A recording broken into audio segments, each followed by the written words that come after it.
दोस्तों, आपके अपने YouTube चैनल प्रतिका जॉब एकेडमी पर स्वागत है। आज हम लोग देखने वाले हैं बौद्ध धर्म। तो देखिए, सबसे पहले बौद्ध धर्म की बात करते हैं।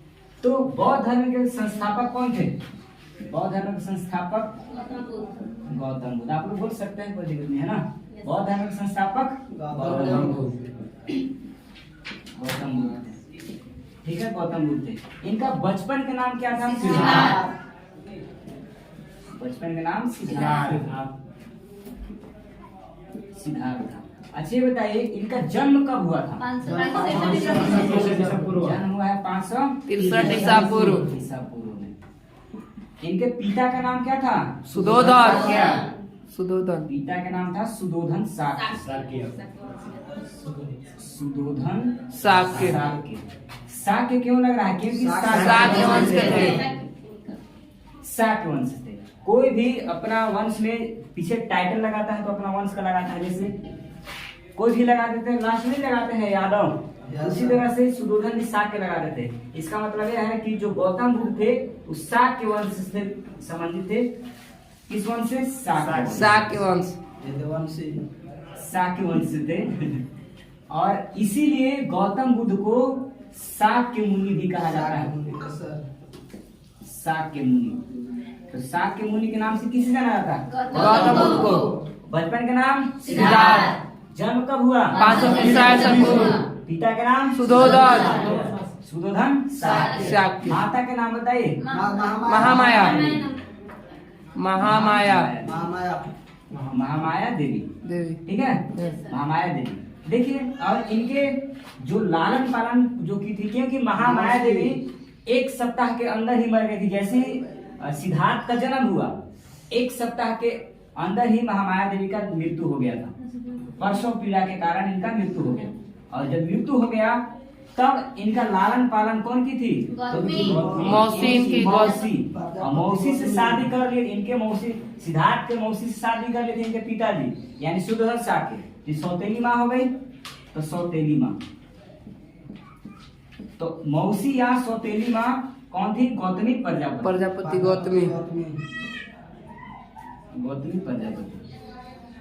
या प्रजापति गौतमी, एक ही चीज है, कोई दिक्कत नहीं। प्रजापति। ठीक है।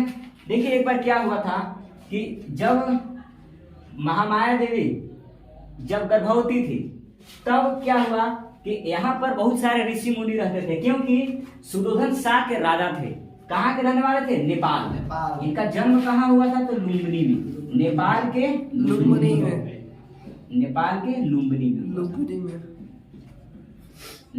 लुम्बिनी में।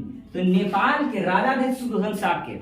और इनके दरबार में रहने वाले जितने भी साधु संत थे, इन लोग बताए कि आपका जो बेटा होने वाला है, ये बेटा बहुत ही बुद्धिमान होगा। इतना बुद्धिमान होगा कि पूरा दुनिया इसको दीवाना हो जाएगा और आगे चलकर ये घर भी छोड़ सकते हैं। तो इस बात को सुन करके सुधोधन शाक्य को पूरा घबरा गया कि एक ही को बेटा है, घर छोड़ देगा तो दिक्कत हो जाएगा। तब इसको सोचे कि अब कुछ किया जाए। जब जन्म हुआ, किसका जन्म हुआ? सिद्धार्थ का। जैसे ही सिद्धार्थ का जन्म हुआ तब इन पर कड़ी नजर रखा गया। इन पर इतना कड़ी नजर रखा गया कि घर अपने महल से बाहर नहीं जाने दिया जा रहा था, क्योंकि बाहर जाएंगे देखेंगे जमाना को तो फिर घर छोड़ने का मन कर जाएगा। इसलिए, क्योंकि पूरा इन पर पहले से संत का प्रकोप था। तब क्या हुआ कि जब जैसे ही जन्म हुआ और महामाया देवी की मृत्यु हो गई 1 सप्ताह के बाद, तो फिर शादी इनकी माँ, मतलब दूसरी सौतेली माँ बनी कौन? गौतमी प्रजापति। इसके बाद जब ये बड़े हुए तो 16 वर्ष की आयु में इनका शादी कर दिया गया। तो इनकी पत्नी के नाम क्या है? यशोधरा। इनकी पत्नी के नाम था यशोधरा। इनके पत्नी के नाम क्या था? यशोधरा। अब इस यशोधरा से शादी किस साल की एज में हुआ है? 16 वर्ष की आयु में। 16 वर्ष की आयु में सिद्धार्थ का शादी किससे हो गया? यशोधरा से। शादी देखिए क्यों कराया गया? क्योंकि सुधोधन शाक्य जानते थे कि अगर शादी नहीं कराएंगे इसको बाहर जाने का मन करेगा। तो इस काम करते हैं, इसको शादी करा देते हैं। घर ही में लपटाए रहेगा, घर ही में रहेगा, और क्या इसी बात था। तो शादी करवा दिए यशोधरा से। इसके बाद शादी जैसे ही हुआ, एक दिन क्या है कि सिद्धार्थ का सिद्धार्थ का मन किया कि नहीं अब हम बाहर जावे करेंगे। जिद कर दिए एक दिन सुदर्शन साक्य से कि नहीं एक दिन हम राज भ्रमण करना चाहते हैं। तो राज भ्रमण करना चाहते हैं, तो अभी घबरा गए सुदर्शन साक्य, बोले कि नहीं तो नहीं जाने देंगे। तो ये पूरा जिद कर दिए सिद्धार्थ कि नहीं जावे करेंगे। तब इनको ले जाने के लिए एक अपना जो सारथी था, सारथी को भेज दिए। किसके साथ में? सिद्धार्थ के साथ में। और एक घोड़ा पर सवार हुए जो सबसे प्रिय घोड़ा था, जिसका नाम था कंठक। तो कंठक घोड़ा के साथ, और सारथी कौन गया?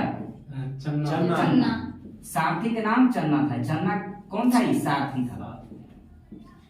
तो चन्ना नामक सारथी के साथ में कंठक घोड़ा पर बैठ करके और इनको बाहर भेजा गया अपने महल से। किसको? सिद्धार्थ को। सिद्धार्थ बाहर घूमे तो देखे, जैसे ही बाहर गए अपने महल से, देखिए यही महल है, महल से जैसे ही बाहर गए तो इनको एक चीज नजर आया। एक आदमी था पूरा एकदम बूढ़ा, जो निहुर करके चल रहा था। तो देखे, पूछे चन्ना से सिद्धार्थ कि अरे ये क्या है, निहुर के चल रहा है, क्या हुआ इसको? अरे महाराज ये बुढ़ा ना गया है, इसीलिए पूरा निहुर के चल रहा है। बुढ़ा गया है मतलब सबको बुढ़ाएगा? तो चन्ना बोले कि हाँ सबको बुढ़ाना है, सबको ऐसा ही हो जाना है। आपके पिताजी भी ऐसा ही हो जाएंगे, आपके माँ भी, हम भी, आप भी, मतलब सब कोई बुढ़ा जाएगा एक दिन। आप भी हो जाएगा सर? सब कोई सब कोई क्या हो जाएगा? सब कोई निहुर जाएगा, सब कोई बुढ़ा जाएगा। तो सिद्धार्थ बोलते हैं अरे इतना बुढ़ा जाएंगे, एकदम ही झड़ गया है रे। सब कोई बुढ़ा जाएंगे। तो इस पहला चीज इनको कौन सा मिले? बूढ़ा आदमी। बूढ़ा आदमी पहली बार इनको दिखाई दिए बूढ़ा। जैसे ही और आगे बढ़े तो दूसरा चीज इनको क्या दिखाई दिया? तो एक बीमार आदमी था। तो देखे बीमार आदमी में, दूसरा बार किसको देखे? बीमार आदमी को। फिर चन्ना से पूछे हैं सिद्धार्थ कि का रे ये का है, इसको पकड़ करके ले जा रहा है, का हुआ है इसको? तो चन्ना बोला कि महाराज इस बीमार है, इतना बीमार है कि इसको टांग के ले जाना पड़ रहा है, बहुत ज्यादा बीमार है। तो सब कोई की बीमारी हो सकता है? तो हाँ सब कोई को हो सकता है, आप भी बीमार पड़ सकते हैं, कोई भी पड़ सकता है, सबके यही हाल हो जाएगा। तो बोले ऐसा बात है, अच्छा ठीक है चलो आगे। तो जैसे ही आगे गए तो मतलब एक आदमी को लाश मतलब दिखाई दिया। इनको क्या दिखाई दिया? लाश। इस लाश में 4 आदमी इस लाश को टांग करके ले जा रहे थे। तो जैसे ही सिद्धार्थ की नजर पड़ा लाश पे, तो अभी पूछते हैं अरे इसको काहे टांग के ले जा रहे हैं रे, इसको क्या हुआ है? तब चना बोलते हैं कि महाराज ये तो मर न गया कि भगवान के पास चल गया, मर गया, खत्म हो गया, खत्म हो गया। सुनना था थोड़ी है कुछ, मर गया तो मर गया। सबको मरना है का? हाँ एक दिन सबको मरना है। आपके पिताजी सुदर्शन को भी मरना है, और आपके महादेवी निकल दिए हैं, भगवान के पास चल गए। सौतेली माँ भी मरेंगे, हम भी मरेंगे, आप भी मरिएगा। ऐसा बात है, सबको मरना है एक दिन। तो हाँ सबको मरना है। अच्छा ऐसा बात है, अच्छा ठीक है। तब फिर आगे चलते हैं, थोड़ा और आगे जाते हैं तो इनको चौथा नंबर पे क्या दिखाई देता है? तो सन्यासी आदमी दिखाई देता है। एक सन्यासी था जो पूरा मौन एकदम बिंदास बैठा हुआ था, किसी से कोई मतलब नहीं, न दुख न दर्द न खुशी, कोई मतलब नहीं, एकदम पूरा सन्यास में बैठा हुआ, सन्यास मूड में। और देखे इसको, अब चौथी बार में किसको देखे? सन्यासी को। सिद्धार्थ जैसे ही सन्यासी को देखे, अब इनको तुरंत चन्ना से पूछे अरे ये कौन है, ये क्या कर रहा है, ये कर क्या रहा है? तब बोले कि देखिए ये सन्यासी है जो भगवान से डायरेक्ट कनेक्शन लगा के बैठा है। डायरेक्ट वही कनेक्शन है जहाँ पर मरने के बाद जाता है, तो हाँ वहीं से डायरेक्ट कनेक्शन लगा के बैठा है। ओ तब तो ये तो बहुत बढ़िया, खुश है, तो दुनिया से एकदम अलग है। हाँ ठीक है चल, तो घुमा रथ, यहीं से घुमा लिए और आगे अपने महल में। कहाँ पर आए? अपने महल में। जैसे ही महल में आए, पूरा भट कर देख हमको अब घर छोड़ना है। आ करके अब किससे बोलेंगे? पहले स्वाइप से ना बोलेंगे या यशोधरा से? देख जीवन कुछ धरा नहीं थे। अब घर छोड़ना ही पड़ेगा, कुछ धरा हुआ नहीं है जिंदगी में, अब हमको घर छोड़ना होगा। तब यशोधरा बोलती है कि घर अभी नहीं छोड़ सकते हैं क्योंकि हम गर्भवती हैं। तभी बात इनको पता चला कि गर्भवती हैं। तब ये सोचे कि अगर अभी हम घर छोड़ देते हैं तो सबको यही कहेगा कि माँ बाप को छोड़ करके चल गया, कोई दिक्कत नहीं है, पत्नी को छोड़ कर चल गया, कोई दिक्कत नहीं है। लेकिन छोटा बच्चा को देखा भी नहीं, ऐसा ही चला जाएगा तो फिर इनको दोष देने लगेगा। इसलिए ये सिद्धार्थ कुछ समय तक रुक जाते हैं। तो एक दिन क्या होता है, यशोधरा के गर्भ से एक बेटा का जन्म होता है। यशोधरा की तरफ से एक बेटा का जन्म होता है। यशोधरा कौन थी? उनकी सिद्धार्थ के पत्नी। सिद्धार्थ की पत्नी से एक बेटा जन्म लेता है। तो अब यहाँ से एक दासी आती है सिद्धार्थ के पास। सिद्धार्थ के पास एक दासी आती है, कहती है महाराज की जय हो, आपके राज में खुशखबरी आया है, आपके बेटा हुआ। ओ माय गॉड, ये क्या हो गया? बेटा हो गया? अच्छा ठीक है, बेटा हो गया, इंग्लिश बोल रहे हैं। बेटा हो गया, अच्छा ठीक है। तब ये सोचने लगे कि अभी कहां से वो बाधा आ गया, रास्ते के बाधा आ गया हमारे रास्ते में, हमको घर छोड़ना था, रास्ते में कांटा यानी रास्ते में बाधा बन गए, एकदम राहु हो गया है, राहु बन गया। ये बात सुन ली दासी। कौन सुनी? दासी। तुरंत जाती है किसके पास? यशोधरा के पास। महारानी की जय हो, बेटा के नाम यहाँ पर राहु नहीं राहुल रखे हैं। राजा जी क्या नाम रख दिए? राहुल। तो इसलिए सिद्धार्थ और यशोधरा के पुत्र का नाम क्या हो गया? राहुल। नाम क्या हो गया? राहुल नाम रखा दिया। हालांकि राहु बोले थे रास्ते की कांटा, लेकिन इनका नाम हो गया राहुल। अब दासी थी, इनका जितना दिमाग होता नहीं सोचेगी, तो यही बात था, इनका नाम राहुल हो गया। तो यही किशन पूछता है कि सिद्धार्थ के बेटा का नाम क्या था? राहुल। सिद्धार्थ बताइए अब शुरू से एक बार, ठीक है? बौद्ध धर्म के संस्थापक गौतम बुद्ध। अब बताइए इनका बचपन के नाम? सिद्धार्थ। बताइए इनका जन्म कब हुआ? 563 ईसा पूर्व। कहाँ पर हुआ है? नेपाल के लुम्बिनी में। नेपाल के लुम्बिनी में। पिता का नाम क्या था? सुधोधन। शाक्य। किस वंश से संबंधित है? शाक्य वंश। शाक्य वंश से। माता का नाम क्या था? महामाया देवी। जैसे ही इनका जन्म हुआ सिद्धार्थ का, वैसा ही एक सप्ताह के अंदर ही महामाया देवी की मृत्यु हो जाता है। तो फिर इनके पिता यानी सुधोधन शाक्य किससे शादी करते हैं? गौतमी प्रजापति कौन थी सिद्धार्थ का? मौसी। और शादी कर ली तो सौतेली माँ भी हो गई। अब देखिए इनका 16 साल में शादी किससे हुआ है सिद्धार्थ का? यशोधरा से। यशोधरा से शादी हो गया, ठीक है। इसके बाद ये जब हठ कर दिए कि हमको घर से बाहर जाना है, तो किस घोड़ा से बाहर भेजा गया था? कंठक घोड़ा। और ये घोड़ा चला कौन रहा था? चन्ना सारथी। ठीक है। इनका बेटा का नाम क्या था? राहुल। तो गौतम बुद्ध के बेटा का नाम राहुल। फिर ऐसे ही दिन बीतता गया, अपने बेटा के साथ खेल लिए कुछ समय तक। 29 साल के एज में, कितने साल? 29 साल। 29 साल के एज में अपना घर को आखिरकारी त्याग ही कर दिए। 29 साल के एज में। कितना साल में घर त्याग किए हैं? 29 साल। 29 साल में अपना घर त्याग किए हैं। और त्याग करने के बाद अपने 5 मित्रों के साथ, कितने मित्र? 5 मित्र। अपने 5 मित्रों के साथ ये कहां पर गए हैं? सारनाथ। कहाँ गए हैं? सारनाथ। चलिए इन लोग 29 साल के एज में गौतम बुद्ध अपना घर त्याग करते हैं 5 मित्रों के साथ में। और त्याग करने के बाद कहां पर जाते हैं? सारनाथ। सारनाथ में भी कहा? मृगदाब वन। मृगदाब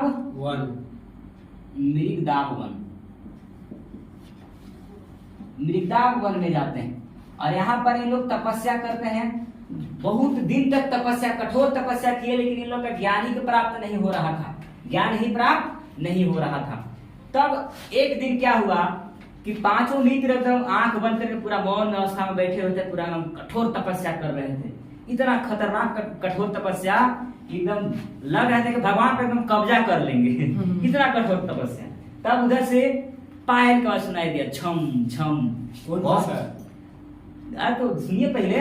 बौद्ध धर्म जैसे ही गौतम बुद्ध यानी सिद्धार्थ और इनके 5 मित्र जैसे ही ये लोग पूरा मौन में बैठे हुए थे, वैसे ही छम छम पायल की आवाज आया। तो और सब तो पूरा मौन में रह गए, लेकिन आंख खुला किनका? बौद्ध यानी सिद्धार्थ का। सिद्धार्थ का आंख खुला, देखी कि अरे सामने तो लड़की है रे। ये तो पूरा भ्रष्ट हो गया। तो पूछे लड़की से कि बताइए कि आप यहाँ क्यों आई? तो लड़की बोलती है कि आप किसी भी बीना को इतना मत खींचिए कि उसका तार टूट जाए, और इतना भी कम मत चलाइए कि वो बजे ही नहीं, उससे धुन ही नहीं निकले। मतलब कहने का यह है कि आप इतना भी कठोर तपस्या मत कीजिए कि भगवान को लगता है कि हम पर कब्जा करने आ रहा है। तो इसलिए ये अब यहाँ से इनको कुछ सीख मिला और यहाँ सारनाथ यानी लिद्दाप वन से को छोड़ करके अभी कहाँ चले आते हैं, अब आते हैं बोध गया। कहाँ पर आते हैं? गया, बिहार की धरती। सारनाथ कहाँ है? यूपी में। सारनाथ यूपी में है। अब सारनाथ के लिद्दाप वन से अब आ जाते हैं गया। अब गया कहाँ है? बिहार में। बिहार गया में आ जाते हैं और यहाँ पर निरंजना नदी के तट पर, किस नदी? निरंजना नदी के तट पर, यही जो निरंजना नदी है, निरंजना नदी, यही नदी आगे चल करके और गया में बन जाती है कौन सी नदी? फल्गु नदी। यही नदी के नाम आगे चल के क्या हो जाता है? फल्गु नदी। तो निरंजना या फल्गु नदी के तट पर पीपल वृक्ष के नीचे, कौन सा वृक्ष था? पीपल वृक्ष। तो पीपल वृक्ष के नीचे ये अपना योग अवस्था में बैठते हैं और इस तरह से टोटल 6 साल की कठोर तपस्या के बाद इनको ज्ञान की प्राप्ति हुआ है। यानी 29 साल में घर त्यागे थे, 6 साल तपस्या किए, तो कितना साल में इनके ज्ञान? 35 साल। तो 35 साल की एज में इनका ज्ञान की प्राप्ति हुआ है। यानी 6 साल, कितने साल? 6 साल एक कठोर तपस्या की, कठोर तपस्या कठोर तपस्या। देखिए एक बात और याद रखिएगा, जब इनको ज्ञान की प्राप्ति हुआ था ना, तो कहा जाता है कि इनके शरीर से ज्वाला यानी पूरा लाइट मारने लगा था, इनका शरीर सुगंधित हो गया था, पूरा महकने लगा था। और बताइए, एक भी किसी ने भी पूछता है कि झारखंड के किस नदी में गौतम बुद्ध स्नान किए थे? निरंजना नदी। किस नदी? फल्गु या निरंजना नदी। चलिए बताइए आप लोग, इस सारनाथ में सबसे पहले आते अपने कितने मित्रों के साथ? 5 मित्रों के साथ सारनाथ घर क्या किए थे? तो 5 मित्रों के साथ में यहाँ पर आए थे। जी सर, 5 मित्र। अब जैसे ही सारनाथ से जब गए बोध गया, इनको ज्ञान की प्राप्ति हो गया। कितने साल के एज में? 35 साल। कितना साल कठोर तपस्या किए? 6 साल कठोर तपस्या की। किस नदी के तट पर? फल्गु नदी। किस वृक्ष के नीचे? पीपल वृक्ष के नीचे। चलिए अब बात करने वाले हैं, जब इनको ज्ञान की प्राप्ति हो गया ना, तो पहली बार इन्होंने पहला उपदेश यानी पहली बार उपदेश किसको दिए? तब गया में अभी इनको ज्ञान की प्राप्ति हुआ है जी। तो गया में जब ज्ञान की प्राप्ति हुआ, तो एक चीज यहाँ पर याद रखिएगा, जो पीपल के वृक्ष था इसका नाम हो गया बोधि वृक्ष। इसका नाम क्या हो गया? बोधि वृक्ष। बोधि वृक्ष। और इस गया का नाम हो गया बोध गया। गया भी क्या नाम है इसका? बोध गया। तो गया का नाम बोध गया और वृक्ष का नाम बोधि वृक्ष। ठीक है, देखिएगा अब जैसे ही यहाँ उनको ज्ञान की प्राप्ति हुआ, अब यहाँ से चल दिए हैं गौतम बुद्ध। अब देखिए पहले इनका नाम क्या था? सिद्धार्थ। इनका नाम क्या था? सिद्धार्थ। बचपन का नाम सिद्धार्थ। लेकिन जब ज्ञान की प्राप्ति हुआ तो इनका नाम हो गया गौतम बुद्ध। इनका नाम क्या हुआ? गौतम बुद्ध। इनका नाम गौतम बुद्ध हो गया। बचपन का नाम सिद्धार्थ था, जैसे ही गया में ज्ञान की प्राप्ति हुआ, सिद्धार्थ से इनका नाम क्या हो गया? गौतम बुद्ध हो गया। गौतम बुद्ध। सर महात्मा बुद्ध या गौतम बुद्ध एक ही चीजों अलग चीज थोड़ी। ठीक है, अब यहाँ से गौतम बुद्ध अब चल दिए उपदेश देने के लिए। कहाँ? यहाँ पर सारनाथ। सर मित्र वही था का? हाँ, ये लोग यहीं पर आ गए थे ना। आँख किनका खुला था? सिद्धार्थ का। आँख खुला तो इनका ज्ञान की भी प्राप्ति हो गया। इन लोग अभी तक बंद करके बैठे था। अब जैसे ही यहाँ पर पहुंचे हैं, का रे अभी तक बैठला तू लोग, हम ज्ञान को प्राप्त करके आ गए। अब आए और इन लोग क्या दिए? उपदेश दिए। अब पहला बार उपदेश कहाँ दिए हैं गौतम बुद्ध? सारनाथ। तो एक किसान पूछता है कि पहला उपदेश कहाँ दिए हैं? पहला उपदेश कहाँ? सारनाथ। किसको दिए हैं? अपने मित्रों को, यानी 5 साधुओं को दिए हैं। 5 क्या उपदेश मतलब जो सीखे हैं, जो तपस्या करके सीखे हैं, उस चीज को बताएंगे। ठीक है, उपदेश के मतलब पढ़ाना, बताना, तो पूरा चीज समझाए होंगे। अब इन लोग अपना ध्यान छोड़ दिया, अब इनका पूरा चीज, इनको गुरु मान लिया, अब इनसे पूरा चीज सीखा। बात समझे? तो पहला उपदेश कहाँ दिया है? पहला उपदेश सारनाथ में। यानी गौतम बुद्ध अपना पहला उपदेश सारनाथ में अपने मित्रों को दिए थे। इसके बाद किशन क्या पूछता है कि सर्वाधिक उपदेश कहाँ दिए हैं? सर्वाधिक उपदेश, सर्वाधिक उपदेश, सर्वाधिक उपदेश। तो अपना सर्वाधिक उपदेश दिया है श्रावस्ती। इन्होंने अपना सर्वाधिक उपदेश कहाँ दिया? श्रावस्ती में। श्रावस्ती, ठीक है, श्रावस्ती में दिए। अभी मैप से बता देंगे कैसे कैसे इनका हुआ है। तो सर्वाधिक उपदेश कहाँ दिया है? श्रावस्ती। जैसे ही श्रावस्ती में उपदेश दे रहे थे, यहाँ पर समझिएगा, तो श्रावस्ती में उपदेश दे रहे थे तो यहीं पर एक डाकू रहता था। किस भाषा में उपदेश दे रहे थे? पाली भाषा में दे रहे थे। कौन सी भाषा? पाली। उस समय की पाली भाषा बहुत ही प्रचलित भाषा था, तो इसलिए सब कोई इनका दीवाना हो गया। तो पाली भाषा में दिए, उसी समय से प्रचलित है, ये था, ये पाली भाषा प्रचलित था और पाली भाषा में उपदेश दिए तो सब लोग इनका दीवाना हो गया। तो गौतम बुद्ध पहला उपदेश सारनाथ में और सर्वाधिक उपदेश श्रावस्ती में।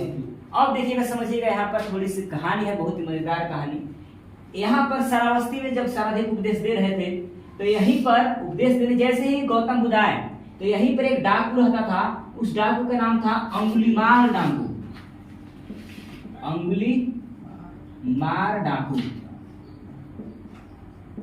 अंगुलीमाल डाकू। ये जो डाकू था ये बहुत खतरनाक डाकू था। इतना खतरनाक था कि कोई भी व्यक्ति रात को अगर बाहर निकलता तो उसका जान से मार करके, उंगली काट करके गला में माला पहनता था और उसका सपना था कि 1000 आदमी को मार के गला में पहनेंगे। तो वहां पर इतना मार मार के काट करके हमेशा पहनते जाता। जो अंगुलीमाल डाकू था श्रावस्ती में रहता था। यहाँ पर उपदेश देने के लिए जैसे ही गौतम बुद्ध आए हैं तो पहले तो समझ लीजिए अंगुलीमाल डाकू के पास बारे में। अंगुलीमाल डाकू क्या करता था? इसका सपना था कि 1000 व्यक्ति की अंगुली हमको गला में पहनना था। शपथ ले लिया था 1000 व्यक्ति का हम गला में माला अंगुली का काट कर पहनेंगे। कोई ही व्यक्ति आता था उसको गला काट के मार करके उंगली काट करके गला पहन लेता था। तो ये क्या किए कि 1000 का सपना था, 1000 पुराना था, तो ये लगभग 1000 में से 999 आदमी को मार करके और गला में पहन लिया था। अब गला में पहन लिया, एक आदमी घट रहा था। तो पहले तो इसकी माँ भी मिलने जाती थी अंगुलीमाल से।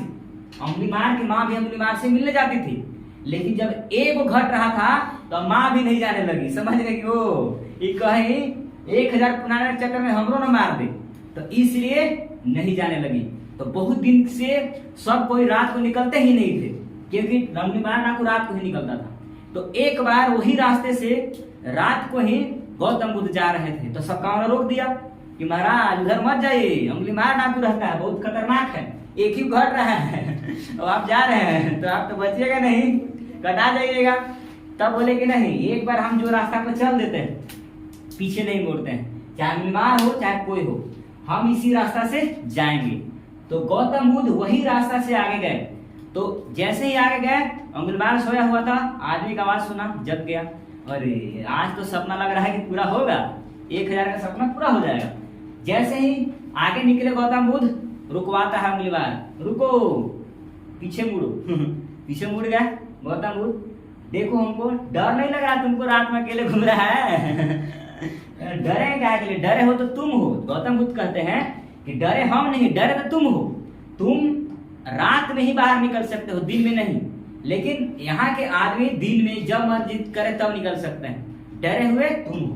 अंगुलीमाल को बोलते हैं। अंगुलीमाल बोलता है कि वो सब छोड़ो, हमको पहले काटने दो तुमको तो ठीक। तो गौतम बुद्ध बोलते हैं कि ठीक है, हम तुमको काटने देंगे यानी मारने देंगे, उंगली भी काट करके दे देंगे, लेकिन एक काम हम करते हैं, कहने के लिए आपको करने के लिए कहते हैं, आप करके दिखा दो तो हम आपको मारने के लिए दे देंगे अपना शरीर। तब बोलते हैं गौतम बुद्ध कि जाओ वहां से पेड़ के डाली काट करके लाओ। तो पेड़ जा करके, अरे यही छोटा सा काम बोलते हैं महाराज, गए तुरंत काट करके ले आके दिखा दिया। तो अब बोलते हैं कि जाओ इसको जोड़ करके दिखाओ। तो यार महाराज मुर्गा क्या कैसे जुट जाएगा? तो यही चीज समझाते हैं इनको अंगुलीमाल को गौतम बुद्ध कि जब कोई भी चीज को तुम जोड़ नहीं सकते हो तो काटते काहे हो? कोई भी आदमी को तुम बना नहीं सकते हो तो आदमी को मुआते क्यों, मारते क्यों? तो ये बात इसको पूरा हृदय में लग गया और इस समय अम्लीमार डाकू का हृदय परिवर्तन हो गया। तुरंत शरण में पांव पकड़ लेता है गौतम बुद्ध का और कहता कि महाराज आज से हम आपके एकदम सेवक हो गए हैं, आज के बाद हम आप ही के दरबार में रहेंगे। और उन्हीं के साथ में चल दिया। जैसे ही दिन हुआ है अम्लीमार को सबको देख रहा है गाँव में, अरे ये कैसे परिवर्तन हो गया ये तो सब उंगली हाथ से दलान से फेंक दिया निकाल करके, सबको देख करके डर रहा है। तो गौतम बुद्ध बोले कोई के डरने की बात नहीं है, एक जगह बैठे और अम्लीमार कहीं भेज दिए कि जाओ भिक्षा मांग के लाओ खाना। अब घरे घरे ही जा रहा है जैसे ही भिक्षा मांगने घर में गया तो सबको डरे ला करके दे रहा है। सबको सोचा है कि अगर नहीं दिए तो अभी बदला नहीं है, अभी हथियार छोड़ा है, चलाना नहीं बोला है तुरंत सब दिया और ये आए हैं और ये लोग खाए पिए भी। और इस तरह से अम्लीमार जो था डाकू था इनका प्रिय चेला बन गया, बहुत प्रिय चेला बन गया अम्लीमार डाकू। तो अब क्या हुआ, बदल गया।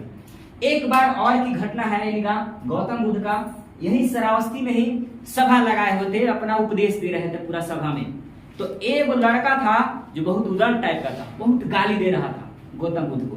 तो गौतम बुद्ध को सुनाई दे दिया, उसको बुलाया ऊपरे, अरे ऊपरे ऊपरे स्टेज पर आओ, नीचे कहा गाली दे रहा, ऊपरे आ, ऊपरे आया ऊपरे चलो। क्या कर रहा था, गाली दे रहे थे। गाली कहाँ दे रहा था, आप हमको बहुत खराब लगते हैं, खराब लगते हैं, गाली देना है, हाँ चलो गाली दो। पूरा गाली देने लगा, देते देते देते 1 घंटा हो गया। तो कह रहा कि महाराज अब नहीं दे पाएंगे, आओ दो 1 घंटा आओ दो 1 घंटा आओ गाली दिया। अब कह रहे महाराज अब एकदम नहीं दे पाएंगे, हम थक गए हैं, गाली भी खत्म हो गया है, कहाँ से दे पाएंगे। तब उसको समझाते हैं गौतम बुद्ध कि बताओ हम तुमको कोई सामान दिए और उस सामान लेने से तुम इनकार कर दिया, तो बताओ उस सामान किसका रह जाएगा। ये महाराज तो आप ही का रह जाएगा, हम जब नहीं लेंगे तो आप ही का रह जाएगा, ऐसा बात है। तो हाँ ऐसा ही बात है। तो तुम 2 घंटा जो गाली दिए हो वो गाली हम नहीं ले रहे हैं, वो गाली किसका रह जाएगा। अरे गुरुजी तो लग रहा है कि हमरे सब गालियां रह जाएगा महाराज तो पूरा बेइज्जती कर दी हमको, पूरा गाली हमरे रह जाएगा। तुरंत शरण पकड़ लेता है कि महाराज माफ कर दीजिए, हम आप आज से आपके चेला हो गए। तो यहाँ पर भी क्या हो जाते हैं चेला। तो जितने भी उदंड लोग हैं, जितने भी उदंड लोग हैं, सब कोई क्या कर दिए थे, अपने शरण में झुका दिए थे। तो यही था इनकी कहानी। चलिए अब आगे समझते हैं। आगे हम लोग समझने वाले बौद्ध धर्म में इनका गौतम बुद्ध के सबसे प्रिय शिष्य का नाम क्या था। प्रिय शिष्य, सबसे प्रिय शिष्य, प्रिय शिष्य जिनका नाम था आनंद। आनंद, ये जो आनंद थे गौतम बुद्ध के सबसे प्रिय शिष्य थे। अब ये बोलते हैं कि महाराज बहुत दिन से आप लोग खाली मेल के रखे, मन नहीं लग रहा है महाराज, इसमें फीमेल को भी ऐड करिए ना महाराज, गौतम अथी में बौद्ध धर्म में फीमेल को भी लाइए, इसमें औरत लोग को भी लाइए, मन नहीं लगता है महाराज, क्या आप कर रहे हैं। तो गौतम बुद्ध फिर बार बोलते हैं कि नहीं, महिला लोग किसमें एंट्री नहीं मिलेगा। तो गौतम बुद्ध तो फिर बार बार रिक्वेस्ट करने के बाद, आनंद के बार बार कहने के बाद गौतम बुद्ध मान जाते हैं और महिलाओं को भी बौद्ध धर्म अपनाने का अपनाने के लिए कह देते हैं। महिलाओं को भी क्या कर देते हैं, ऑर्डर दे देते हैं कि हाँ अपना सकते हैं। तो महिलाएं भी इसमें शामिल हो सकते हैं। लेकिन एक बात बोल दिए थे, महिलाएं जैसी ऑर्डर दिए कि हाँ महिला भी शामिल हो सकती है, तो एक बात ही बोल दिए थे कि अब ज्यादा दिन तक बौद्ध धर्म नहीं चलेगा। तो यही से आप समझ सकते हैं कि महिलाओं का कितना बड़ा योगदान होता है। गौतम बुद्ध बोल दिए थे अब ज्यादा दिन तक महिलाएं जब शामिल हो गई तो ज्यादा दिन तक बौद्ध धर्म नहीं चलेगा।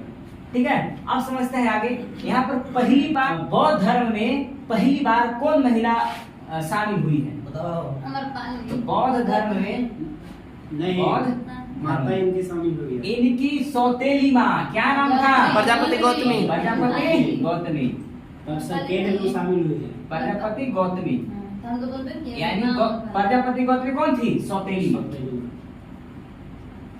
सौतेली माँ।